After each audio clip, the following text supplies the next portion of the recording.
कैफियत से होंगे। तो जनाब आज की वीडियो यूपीएस 12 वोल्ट के सेटअप और सिमटेक के एमपीपीटी चार्ज कंट्रोलर के बारे में है। इसको इंस्टॉल करते वक्त एक छोटा सा प्रॉब्लम आता है, उसके बारे में भी आपको बताऊंगा। सिमटेक एमपीपीटी चार्ज कंट्रोलर की इंस्टॉलेशन और इसकी परफॉर्मेंस की वीडियो मेरे चैनल पर मौजूद है, प्लेलिस्ट में जाकर आप उनको देख सकते हैं। इसके अलावा जनाब यहाँ पर आप इस डायग्राम को देखें जिसमें यूपीएस है, 12 वोल्ट का एक सिस्टम है और उसके साथ एमपीपीटी चार्ज कंट्रोलर की फिटिंग है। तो सारी तफसील और आपके काफ़ी सारे सवालों के जवाब इस वीडियो में होंगे। इस चार्ट की मदद से मैं आपको तफसील से बताऊंगा। कुछ लोगों के ये क्वेश्चंस होते हैं कि हम सिमटेक को कैसे इस्तेमाल करें, 12 वोल्ट के सिस्टम को कैसे इस्तेमाल करें। तो चलिए वीडियो को शुरू करते हैं।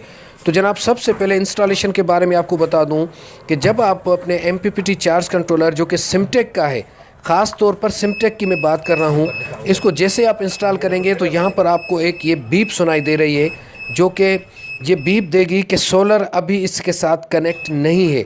तो जब तक आप सोलर कनेक्ट नहीं करेंगे ये बीप आती रहेगी। और यहाँ पर जनाब आपको ये एरर देखने को मिलेगा, पीवी नॉट कनेक्टेड। तो आप जैसे ही इसके कनेक्शन पीवी के कर देंगे तो ये ऑप्शन ख़त्म हो जाएगा। अच्छा, यहाँ पर एक चीज़ कि जो 80 एम्पेयर का सिमटेक का एमपीपीटी चार्ज कंट्रोलर है, इसमें रिवर्स पोलरिटी है। मतलब अगर आपने पीवी के कनेक्शन गलत कर दिए तब भी इसको नुकसान नहीं होगा, लेकिन 60 एम्पेयर वाले का आपने एहतियात करना है कि गलत कनेक्शन करेंगे तो फ्यूज़ उसका जल जाएगा और उसके लिए आपको ये पूरा खोलना पड़ेगा। फ्यूज़ वैसे तो सामने से नज़र आता है, लेकिन उसको रिप्लेस करने के लिए आपको पूरा बोर्ड खोलना पड़ेगा। तो चलें जी, इंस्टॉलेशन का काम हो गया। रिजल्ट की वीडियो मैं पहले दे चुका हूँ, इसलिए यहाँ पर टाइम ज़ाया नहीं करते। अब मैं कोशिश करूँगा प्लेलिस्ट में सोलर सिस्टम से इस एमपीपीटी चार्ज कंट्रोलर की वीडियोस को अलग कर दूं, ताकि आपको सिर्फ और सिर्फ एमपीपीटी चार्ज कंट्रोलर की वीडियोस ढूंढने में आसानी हो। और जनाब ये पीडब्ल्यूएम चार्ज कंट्रोलर भी यहाँ पर लगा रहेगा। तो अब चलते हैं अपने डायग्राम की तरफ और फिर सारी तफसील से आपको बताता हूँ कि हम दो कंट्रोलर क्यों लगाते हैं, इसके कनेक्शन कैसे करते हैं। तो चलें डायग्राम की तरफ चलते हैं। तो जनाब हम आ गए हैं अपने डायग्राम पर। मेरी ये कोशिश होगी कि कम से कम और आसान अल्फाज में A to Z डिटेल फराम करूँ आपको। जो दोस्त इन बुनियादी पॉइंट से वाकिफ़ हैं तो थोड़ा सा उनको कंप्रोमाइज़ करना होगा वीडियो में, और इसके लिए उनका शुक्रिया। तो अब मैं स्टेप बाय स्टेप शुरू करता हूँ। तो सबसे पहले बात आती है जनाब इस आम सादे यूपीएस की, जिसको हम बैटरी के थ्रू चलाते हैं और लाइट जाने की सूरत में ये हमें बैटरी से बैकअप देता है। मतलब हमारे आउटपुट का जो लोड है, जो एसी लोड है, ये उसको चलाने की सलाहियत रखता है। अच्छा, इन बातों को थोड़ा सा आप ध्यान में रखिएगा कि इसमें सिंगल वायर या डबल वायर की आउटपुट होती है और इसकी एसी इन के लिए हम इस तरह का सॉकेट यूज़ करते हैं और इस स्विच को हम यहाँ पर लगाते हैं। फिर ये बिजली की चार्जिंग या बाईपास हमें यहाँ से करके देता है। अच्छा, इस चीज़ को आप याद रखिएगा, क्योंकि जब मैं हाइब्रिड एमपीपीटी की बात करूँगा तो उसमें इस चीज़ का दखल होगा। ठीक है, तो इस यूपीएस से हम फ़ायदा तो हासिल कर सकते हैं, लेकिन ये थोड़ा सा बिजली के बिल में इजाफे का सबब बनता है, क्योंकि हर बार लाइट जाने के बाद जब लाइट आती है तो फिर ये चार्जिंग शुरू कर देता है बैटरी को, और फिर जब लाइट जाती है तो हम उस बैटरी को कंज्यूम करते हैं और अपने बैकअप लोड को चलाते हैं और उससे फ़ायदा उठाते हैं। तो ये तो हो गया एक सादा यूपीएस।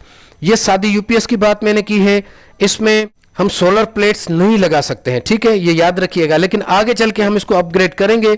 लेकिन उससे पहले जिन चीज़ों से इसको अपग्रेड करेंगे उनकी बात कर लेते हैं। तो यूपीएस को हम एक साइड पे कर लेते हैं। अब दूसरे नंबर पे आता है जनाब डीसी 12 वोल्ट का एक सेटअप।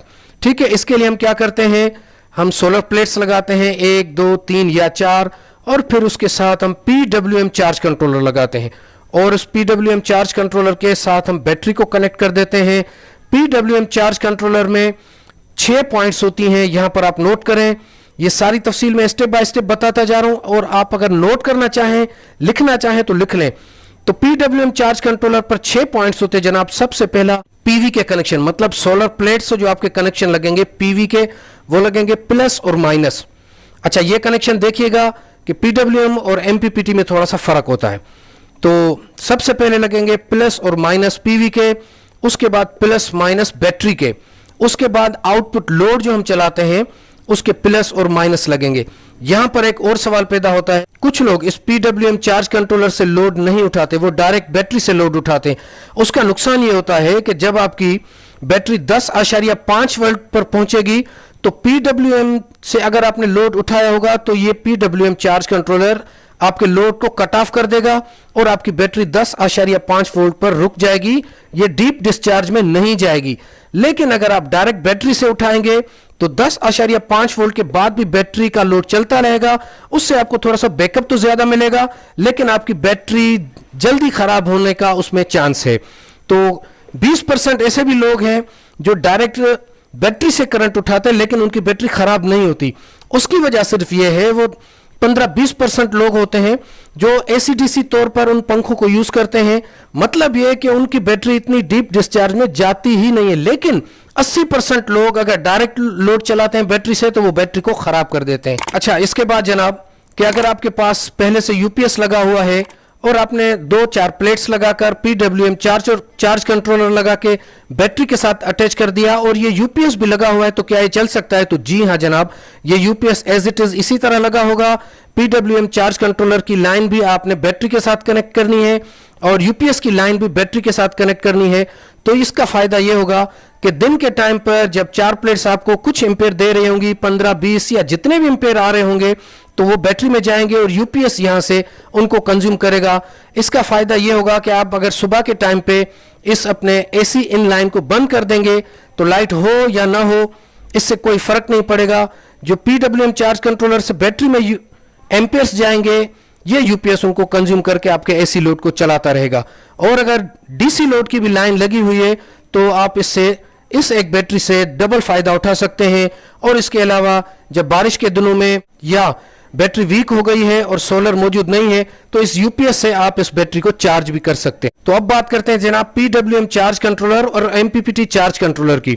तो पीडब्ल्यूएम चार्ज कंट्रोलर आपकी प्लेट से 70% की आउटपुट आपको देने की सलाहियत रखता है, जबकि एमपीपीटी 95% तक की एफिशिएंसी आपको दे सकता है। पीडब्ल्यूएम में आप कनेक्शन करेंगे, सारे कनेक्शन पैरेलल में करेंगे तो ऊपर से जितने एम्पेयर आएंगे ये बैटरी को देगा। लेकिन एमपीपीटी में थोड़ी सी सिचुएशन चेंज होगी। आप इसकी जो मुकर्रर करदा रेंज है, मतलब अगर 100 वोल्ट है तो आप इसमें 100 वोल्ट तक की प्लेट्स लगा सकते हैं सीरीज में, फिर ये इजाफी वोल्ट्स को एम्पेयर में बूस्ट करके आपकी बैटरी को चार्ज करेगा।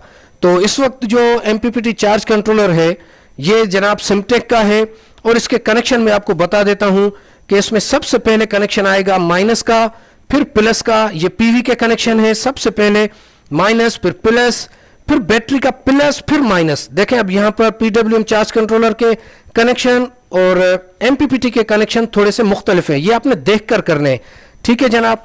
तो यहां पर जो सिमटेक का एमपीपीटी चार्ज कंट्रोलर है आजकल जो आ रहा है, ये सिर्फ और सिर्फ बैटरी को बूस्ट करेगा। इससे आप आउटपुट लोड, डीसी लोड नहीं उठा सकते। लेकिन कुछ एमपीपीटी चार्ज कंट्रोलर ऐसे हैं जिनके साथ आप डीसी लोड भी उठा सकते हैं। तो अब जनाब बात आती है कि हम एमपीपीटी चार्ज कंट्रोलर क्यों परचेस करते हैं। देखें, अगर आपके पास डीसी सिस्टम लगा हुआ है पीडब्ल्यूएम चार्ज कंट्रोलर वाला, या अगर यूपीएस भी लगा हुआ है, तो पीडब्ल्यूएम चार्ज कंट्रोलर आपको 10, 15, 20 एम्पेयर तक दे सकता है। इससे ज्यादा आप इस पर प्लेट्स भी नहीं लगा सकते। तो आप फिर क्या करते हैं कि आप एमपीपीटी पर जाते हैं, क्योंकि इसकी यह खासियत है कि इसके साथ बड़ी प्लेट्स भी लग जाती हैं, जबकि पीडब्ल्यूएम चार्ज कंट्रोलर के साथ आप बड़ी प्लेट्स नहीं लगा सकते। अगर लगाने को लगाएंगे तो लग जाएंगी, लेकिन फिर वो इजाफी वोल्ट को ज़ाया कर देगा। लेकिन एमपीपीटी में इस तरह नहीं है।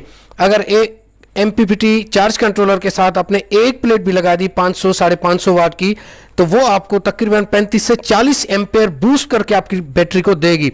तो इससे क्या होगा कि आपकी बैटरी भी चार्ज होगी और अगर डीसी लोड या एसी लोड आप चलाएंगे तो वो भी मैनेज होता रहेगा। लेकिन उसको मैनेज करने की ज़रूरत है। ऐसा ना हो कि आप 30-35 एम्पेयर मिल रहे हैं और आप 25-30 एम्पेयर का ही कंज्यूम कर रहे हैं, तो फिर बैटरी चार्ज नहीं होगी। लेकिन मकसद है कि एमपीपीटी चार्ज कंट्रोलर हमें इजाफी एम्पेयर्स देगा, जिससे हमारा लोड सारा दिन चलता रहेगा, सिस्टम बंद भी नहीं होगा और बिजली की भी बचत होगी हमारी। तो अब सवाल पैदा होता है कि आपके पास इस तरह का यूपीएस लगा हुआ है और 12 वोल्ट का एक सिस्टम लगा हुआ है, तो उस पर आप एमपीपीटी भी लगा सकते हैं। तो जी हाँ जनाब, बिल्कुल आप लगा सकते हैं उस पर एमपीपीटी चार्ज कंट्रोलर। अगर आपके पास इस तरह का एमपीपीटी चार्ज कंट्रोलर है जिसके साथ आप आउटपुट लोड उठा सकते हैं, तो फिर इस पीडब्ल्यूएम चार्ज कंट्रोलर को आप हटा देंगे। अगर इस तरह का आपके पास एमपीपीटी है जो सिर्फ और सिर्फ चार्जिंग की जिसमें सहूलत दस्तयाब है, तो फिर आप पीडब्ल्यूएम चार्ज कंट्रोलर को नहीं निकालेंगे। फिर आप सिर्फ और सिर्फ ये करेंगे कि इसके पीवी के कनेक्शन को आप कैंसिल कर देंगे।